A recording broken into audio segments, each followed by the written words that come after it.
We are gathered here together for Beatles Sunday, right? I got a question for y'all. You guys know who the Beatles are?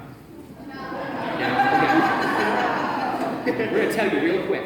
All the music that we're hearing today is all from a band called the Beatles.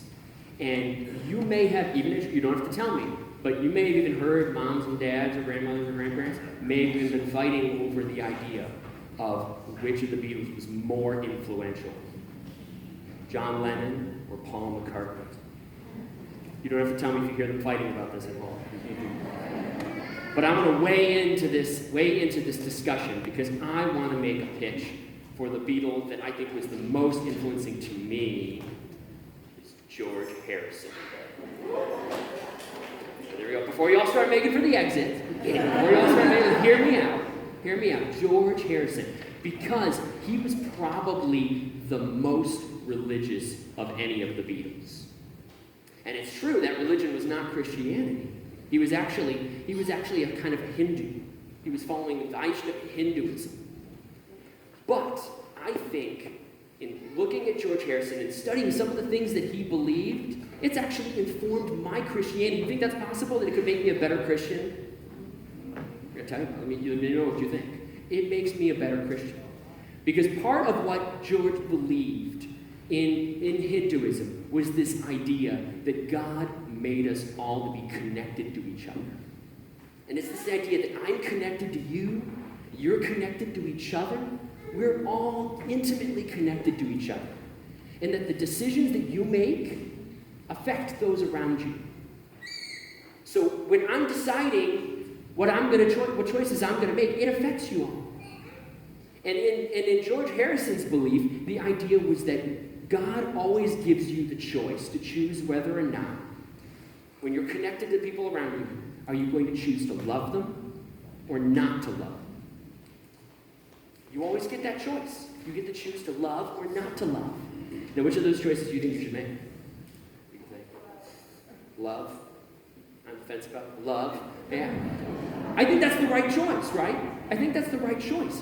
But what are some of the ways that we show love to the people we're connected to? What do you think?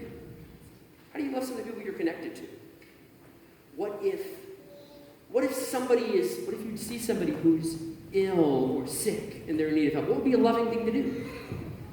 Help them, right? You can help. Does that be an act of choosing to love the person you're connected to? Yeah, absolutely.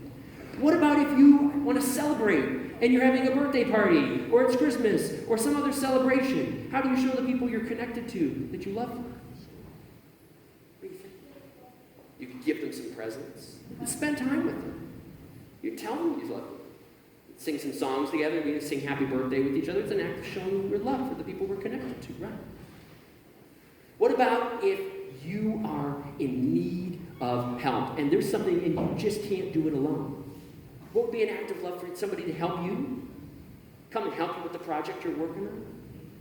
These are kinds of choices we get to make all day long because y'all are intimately connected to each other.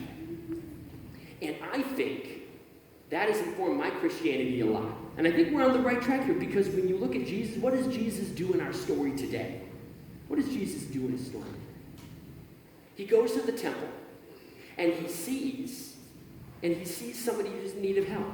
He sees a woman who has been struggling for 18 years and nobody's helped her.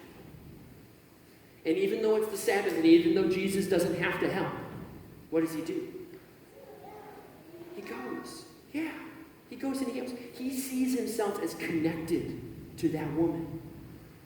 So he sees himself as connected to that woman. And so even though everybody else around him, they're all saying, you don't have to help her. You're not connected to her. Jesus looks at her and says, God has connected us here in this space. And I get to choose to love or not to love. And I'm going to choose to love. And I think that's perfectly in keeping. I don't know if George Harrison got that from Jesus or not, but I think that's perfectly in keeping with George's beliefs. So I want us to do something all real quick here. I want us to all stand up. You're going to hold hands with each other. You all hold hands. I want you all to do this. You're going to hold hands too. Hold hands. I know this is a very hippie thing for me to ask you all to do, but it's Beatles Sunday, y'all. All right. We're going to hold hands. are connected to each other. We are literally, baby, we are connected to each other. And the choices we make in our lives make a difference to those around us. Look around at the people to the left and the right. Feel holding hands. We're connected. And you get to choose. Each and every one of us, every day, get to choose. Are we going to use that connection? Are we going to love? Are we going to not love? And that choice is ours every single day. And so I give thanks for the most influential Beatle in my life, George Harrison, who taught us that we're connected and said we should make that choice to love. Right?